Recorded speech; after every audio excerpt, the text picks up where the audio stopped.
Il existe tout un tas de petits studios professionnels qui résistent encore et toujours à la facilité créative.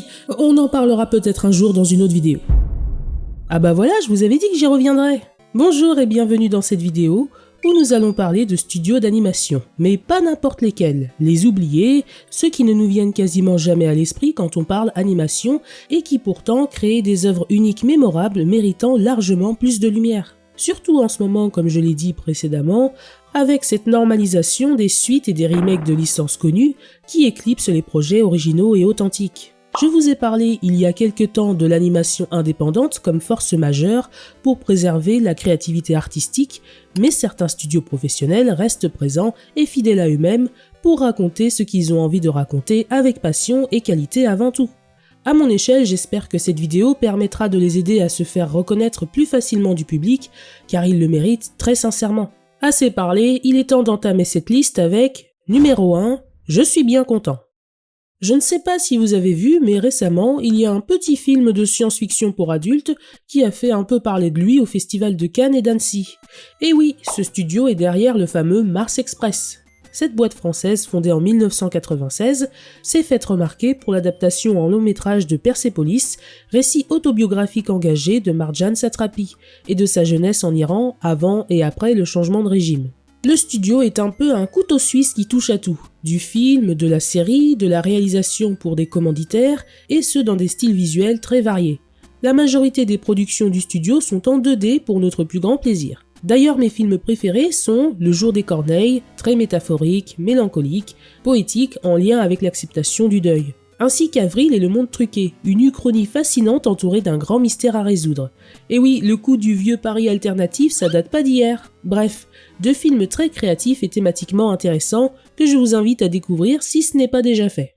Numéro 2, Sacrebleu Productions. Regardez ce petit chat, il a l'air de rien comme ça, mais il a retourné à lui seul toute l'industrie. Flow a remporté l'Oscar du meilleur film d'animation en 2025. Oui, ce petit film animé sous Blender, avec un budget d'à peine 3,5 millions d'euros, a juste remporté plus de 5 fois son budget, tout en ramenant la coupe à la maison. Rien que ça. Le fait qu'un film aussi humble, aussi intimiste, sans aucun dialogue ni fioriture ait fonctionné à ce point, ça fait du bien.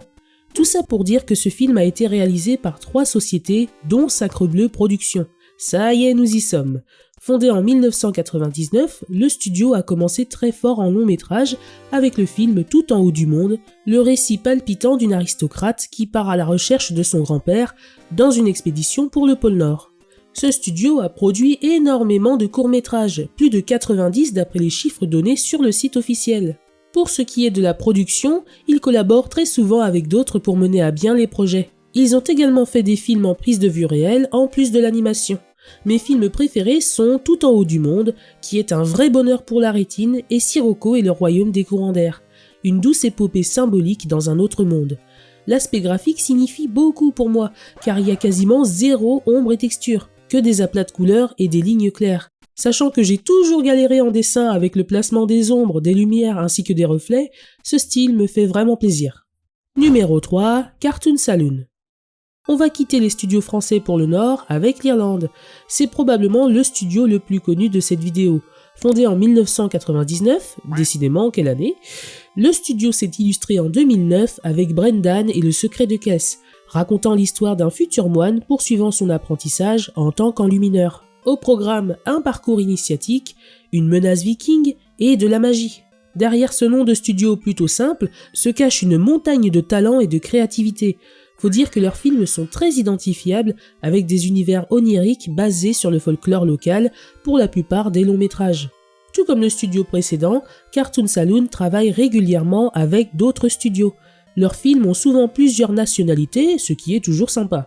Les projets sont majoritairement en 2D et certains sont animés à l'aide d'eau virtuelle comme en 3D et sont réputés pour leur authenticité rare dans une industrie toujours plus compétitive.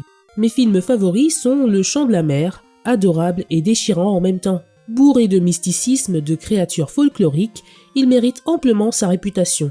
De même pour mon second préféré, Le Peuple Loup, une ode à la nature et à la tolérance. Allez me voir ces films, ce sont de vrais petits bijoux dans tous les sens du terme. Numéro 4, Folimage.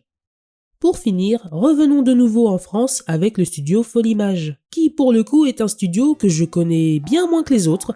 Pour vous dire, je n'ai vu qu'un seul long métrage d'animation du studio, mais je compte bien me faire toute leur filmographie animée un de ces quatre. Fondé en 1988, il est le plus vieux studio de cette vidéo, et a commencé à s'illustrer avec le film La prophétie des grenouilles, qui est clairement sur ma liste de visionnage. Le studio a énormément de courts-métrages, de téléfilms et de séries animées à son actif. Le seul film que j'ai vu d'eux, c'est Mia et le Migou, sorti en 2008. Donc oui, je l'ai vu enfant, ça remonte un petit peu. Mais il y a un truc dont je me souviens, c'est l'animation incroyablement vibrante et l'environnement chatoyant de cette histoire. En tout cas, j'invite ceux que ça intéresse à se pencher sur ce studio également. J'avais un but précis en tête avec cette vidéo. Au-delà de contribuer à faire connaître des studios et des films moins connus, je voulais aborder cet autre sujet. L'argent. On le sait, c'est pas un secret, le cinéma, c'est cher, peu importe sa forme. Il y a des dizaines de personnes à payer, du matériel complexe à financer, que ce soit les caméras, l'éclairage ou la prise de son, gardé de côté en cas d'imprévu. Bref, c'est une industrie gourmande. Cependant, la plupart des films dont j'ai parlé n'ont pas été chers du tout à produire. Regardez cette image. Encore une fois, vis-à-vis des standards cinématographiques, 10 millions, c'est rien. Comparez cela aux grosses productions qui dépassent facilement les 50, les 100 millions, que ce soit en animation ou en prise de vue réelle, et vous comprendrez. C'est peut-être évident, mais c'est toujours bon de rappeler qu'un gros budget de production n'est pas un gage de qualité. Comme l'a récemment démontré le film Flow, il n'y a pas besoin d'investir tout son argent dans des technologies de pointe ou dans des stars internationales surpayées pour que ça marche. C'est quelque chose qu'une bonne partie des studios européens ont compris, mettre l'argent où c'est nécessaire, et ça sans forcément esclavager ses employés. Et ils le savent de toute façon, ils n'ont pas un budget illimité. La gestion se doit d'être encore plus solide. Et non seulement leurs films restent très beaux, non seulement ça les rend particulièrement crédibles et authentiques, mais en plus de ça, ça ne les empêche pas d'être encore plus rentables que les grosses productions elles-mêmes. Voilà, j'espère que cette vidéo détente vous aura plu. Il y a plein d'autres studios que j'aurais bien aimé aborder à travers leurs films, comme Ernest et Célestine, Le Grand Méchant Renard et autres contes, mais comment je suis censé me débrouiller quand chaque film est partagé entre 4 ou 5 sociétés de production? C'est difficile de savoir qui a fait quoi au-delà de 2 ou 3. Compliqué cette affaire. Bon, en tout cas, ce fut un plaisir de vous partager tout ça. Dites-moi si vous connaissiez ou s'il y a des films que vous avez l'impression d'être les seuls à connaître et qui mériteraient d'être sous les projecteurs. Merci de m'avoir écouté et moi je vous dis à la prochaine pour une future vidéo. C'est tout pour moi.